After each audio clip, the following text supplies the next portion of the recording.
Turning back now to our question of the day, which asset class has the right from bonds to FX to stocks? We're going to ask Kathryn Rooney Vera, our Baltic Capital Markets Chief Investment Strategist. Kathryn, thank you as always for joining us. We were just talking to our very own Mike McKee and Vince Signorella about the state of confusion. It kind of seems like these markets are in some pretty wide ranges when it comes to inflation calls, recession calls. To you, which asset class is pricing all of this correctly? Yeah, thank you. I think at Baltic, the important thing that we've been looking at is what has taken us to this dislocations in the market where we have to ask this question. And the answer to that is the Federal Reserve stimulus and the federal government stimulus. So until that goes away or seems like it's no longer going to be a player, the most major player in the markets, then I think it's going to be a difficult question to answer. I refer, of course, to quantitative tightening, which the risk then is once we move into recession, that goes back to easing, manipulating further the fixed income markets and bringing on that risk appetite into the equity market. So I think that's what a lot of people are talking about or thinking about right now. Quantitative tightening, how long will that last? Now, will the Fed be able to both hike rates and roll off its balance sheet to the tune of almost $1 trillion?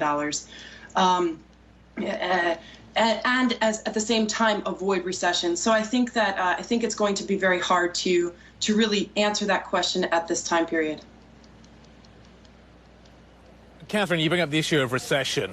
Where do you think we are in the economic cycle right now? I look at the ISM data yesterday from services, mid-50s. That doesn't even feel like late cycle. That feels like mid-cycle in terms of the kind of numbers we're seeing there. Suddenly doesn't feel recessionary. Yet if I look at what has been happening in the bond market over the last couple of days, the pricing of recession has increased significantly. How do we get a handle on where we are in the cycle right now? The Fed certainly is signaling that at the moment it feels like it's got a long way to go in terms of its tightening. Well, the economic cycle has peaks and troughs, and I think unequivocally, Guy, we have already seen the peaks. So we are in deceleration. I think we're de facto in stagflation, something that with the Fed's recent adjustment of its economic forecast has acknowledged, because we have growth below potential. They're expecting 1.7 versus potential of 2.4, 2.5. With inflation, they even expect above 5% for this year. So that's stagflation. The next point in the economic cycle is recession. Pointing to the trough of the next economic contraction is impossible to say with precision.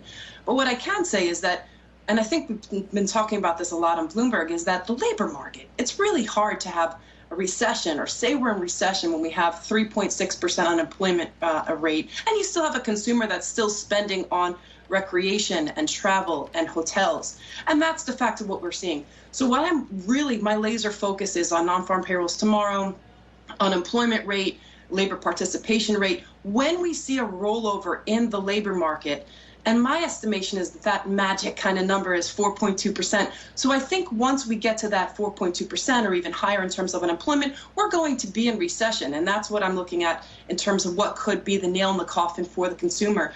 I'll add one more thing. Inflation is not going anywhere. And I think the Fed knows that demand destruction is the only thing that will really bring inflation back to the 2% target. Gas prices can come lower, which they're unlikely to do so. We could have improvements in the supply chain. That'll help inflation. So will base effects, because inflation was really high last year. So by the end of this year, we do expect inflation to come down. But to get to the 2% target, my suspicion is that we need to have economic contraction. I think we are moving towards that as the next point in the economic cycle. And I'll go back to the other question that was asked. What asset classes got it right? How does the Fed respond to that?